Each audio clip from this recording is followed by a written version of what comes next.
Pablo, por ejemplo, con frecuencia dice gracia y paz. La gracia conduce a la paz, pero a una paz bíblica. ¿Y en qué consiste? La paz bíblica se relaciona con el cumplimiento de la voluntad de Dios. Es a través de la gracia obrando en la vida del creyente. Esa gracia no solo lo salva, sino que esa misma gracia nos conduce a obedecer y cumplir la voluntad de Dios.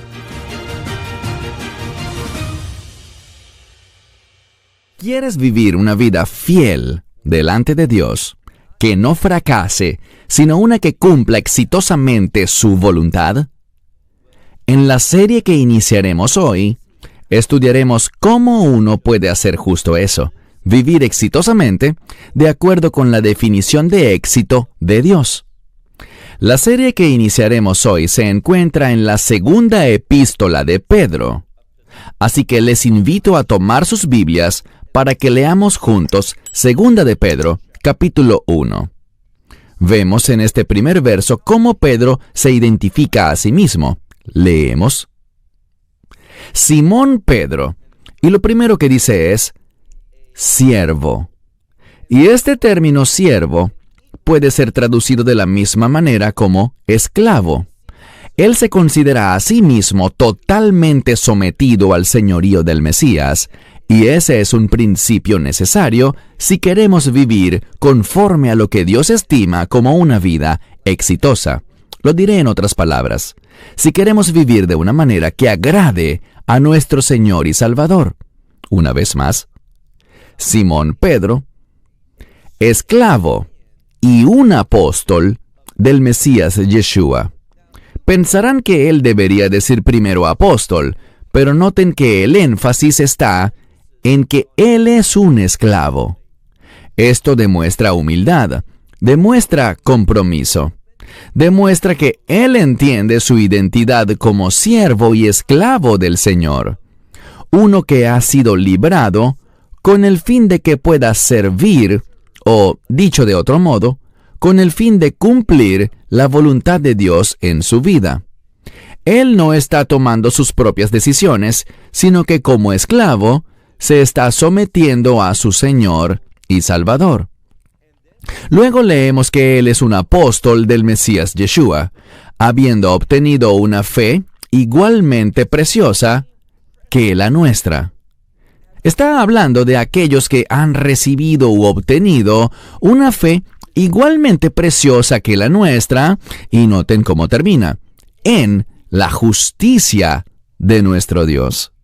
Vemos una relación entre la fe y la justicia. ¿Dónde vemos eso por primera vez en la Biblia? En el libro de Génesis. Abraham tuvo fe. Él creyó en Dios y Dios se lo acreditó como justicia. Así que la fe, cuando vivimos en la fe, vamos a estar en la voluntad justa de Dios. Y de eso es de lo que se trata el verdadero éxito, de caminar en la voluntad de Dios y vivir justamente.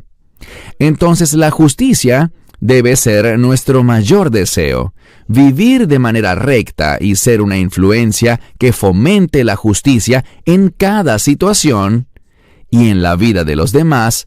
De eso es de lo que se trata vivir enfocados en el reino de Dios.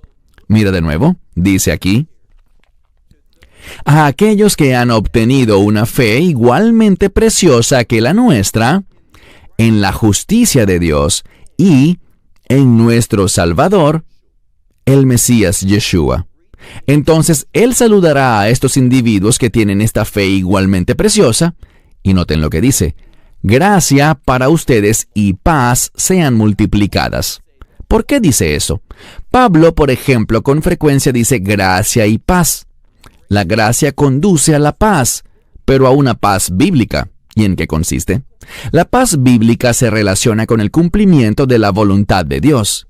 Así que, una vez más, lo que la Escritura nos está diciendo es lo siguiente. Es a través de la gracia obrando en la vida del creyente. Esa gracia no solo lo salva, sino que esa misma gracia nos conduce a obedecer y cumplir la voluntad de Dios. Eso es lo que significa la paz. Y noten que dice, sean multiplicadas. Necesitamos más y más ser instrumentos que se dedican a cumplir la voluntad de Dios en nosotros y por medio de nosotros, que tengamos una influencia que a través de nuestras vidas influenciemos tanto a las personas como a las circunstancias para que se sometan a la voluntad de Dios. Verso 2, segunda parte. Leemos: en el conocimiento de Dios y de Yeshua, nuestro Señor. Dos cosas aquí. Vamos a crecer en nuestro conocimiento de Dios y de Yeshua cuando lo reconozcamos como Señor de nuestras vidas. Ahora somos salvos cuando le damos la espalda al pecado, cuando el pecado ya no gobierna nuestras vidas, sino que recibimos la gracia por la fe, produciendo que nos convirtamos en una nueva criatura. Y parte de esa nueva creación, tal como lo ha dicho Pedro, nos convierte en esclavos de nuestro Señor. Y eso es algo maravilloso. Puedo pensar en las múltiples veces que Moisés es llamado el siervo, y es el mismo concepto, Eved en hebreo, esclavo de Dios. Esta es la mejor definición, la mejor descripción que cualquier persona podría tener. Soy un siervo, un esclavo del Dios Altísimo. Y cuando te ves a ti mismo de esa manera, y tu vida lo refleja, vas a crecer en tu conocimiento tanto de Dios el Padre, como de su Hijo, nuestro Mesías, Yeshua. Avancemos al verso 3. De modo que, todo. ¿Qué quiere decir aquí con todo? Noten cuán poderoso es este versículo. De modo que todo, el poder de su divinidad. ¿A quién se está refiriendo Pedro aquí? Bueno, su divinidad es mediada a nosotros a través de la presencia del Espíritu Santo. Vamos a ver lo que Él produce en nuestra vida. ¿Por qué se nos ha dado a nosotros? Una vez más. De modo que todo su divino poder ha sido dado a nosotros. Es decir, esto es algo a lo que tenemos acceso, a su poder divino, por medio de la presencia del Espíritu Santo en la vida del creyente. ¿Con qué fin? Bien, la siguiente palabra es el artículo definido las, en plural, las cosas que pertenecen a la vida. Y yo sugeriría que se trata de una vida de reino. Entonces son las cosas que pertenecen a la vida y a la piedad. Noten que estas dos cosas están estrechamente relacionadas. Cuando yo vivo de acuerdo a la verdad del reino, manifestaré, demostraré piedad. Y esta palabra en términos bíblicos nos habla sobre demostrar el carácter de Dios mediante nuestras acciones. Y a eso hemos sido llamados. Y para eso es para lo que el Espíritu Santo ministra en nuestras vidas, de modo que podamos demostrar esta piedad a los demás. Y noten que lo que necesitamos ya ha sido provisto por Él, por medio del Espíritu Santo, habitando en nosotros. Pasemos ahora a la segunda parte del verso, donde dice al final del verso 3, por medio del conocimiento de aquel que nos ha llamado. Entonces tenemos este llamado, y este es un llamado de reino. Ya no somos ciudadanos de este mundo en primer lugar, sino que somos ciudadanos del reino de Dios. ¿Por qué sigo enfatizando el reino de Dios? Porque Pedro utiliza términos que se relacionan con el reino. Por ejemplo, sigamos leyendo aquí. Mediante el conocimiento de aquel que nos ha llamado por medio, y noten las siguientes palabras, por gloria y también por, y tu Biblia puede que diga virtud, pero yo les sugeriría que este término griego contiene más que solo la idea de virtud en español. Es un término que refleja la excelencia, la condición de excelencia del reino de Dios, es decir, el mismísimo carácter del reino. Noten que en el reino de Dios, ¿qué será manifiesta allí? La gloria de Dios. ¿Qué se hará presente allí? La excelencia misma de Dios. Entonces nosotros hemos sido llamados a eso. Nosotros tenemos un llamado Dios el Padre, mediante su Hijo, el Mesías Yeshua, nos ha llamado a vivir de un modo que manifieste la gloria de Dios. Ese es nuestro futuro eterno. Viviremos para siempre en la gloria de Dios, experimentando su gloria y excelencia. Y noten, pasemos al verso 4, que dice: por medio de las cuales magníficas y preciosas promesas han sido dadas a nosotros, ¿para qué? Para que por ellas, es decir, por medio de estas cosas, ustedes se hagan partícipes, una vez más, de esta naturaleza divina, para que no vivamos restringidos por nuestra humanidad, sino que vivamos bajo el poder de Dios, por su Espíritu Santo, demostrando este carácter divino.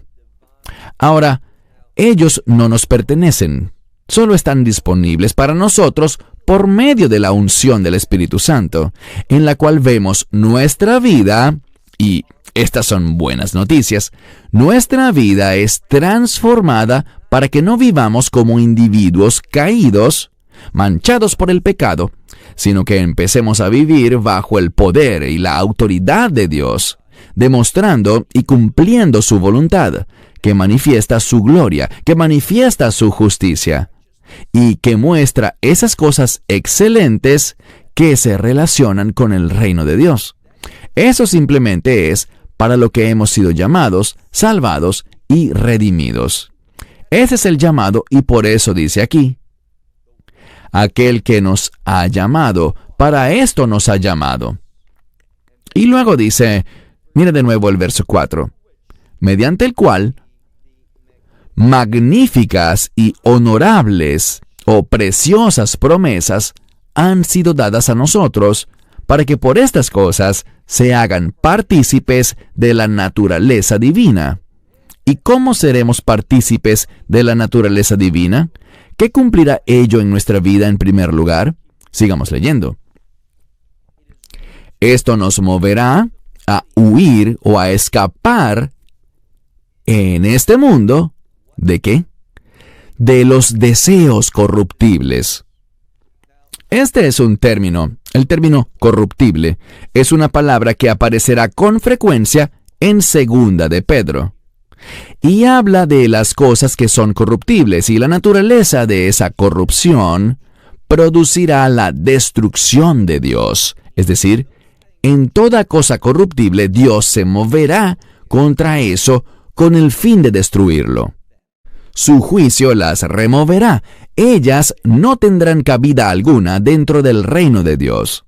Por lo tanto, nosotros tenemos esta bendición de acceder a aquello que le pertenece a Dios, a su mismísima naturaleza divina, por medio del ministerio del Espíritu Santo, gracias al cual nosotros empezamos a vivir y comportarnos de manera diferente.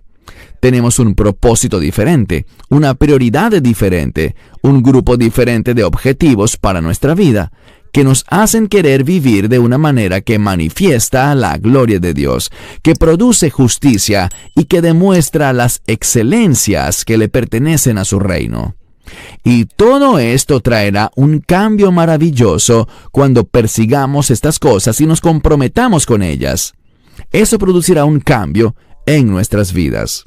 Hola, ¿sabías que puedes ver este video y otros dentro de nuestro canal de YouTube? Nada más recuerda suscribirte a nuestro canal y activar la campanita para que te puedan llegar las notificaciones cada vez que cargamos un video nuevo y puedas ser el primero en verlo y disfrutar de todo nuestro contenido.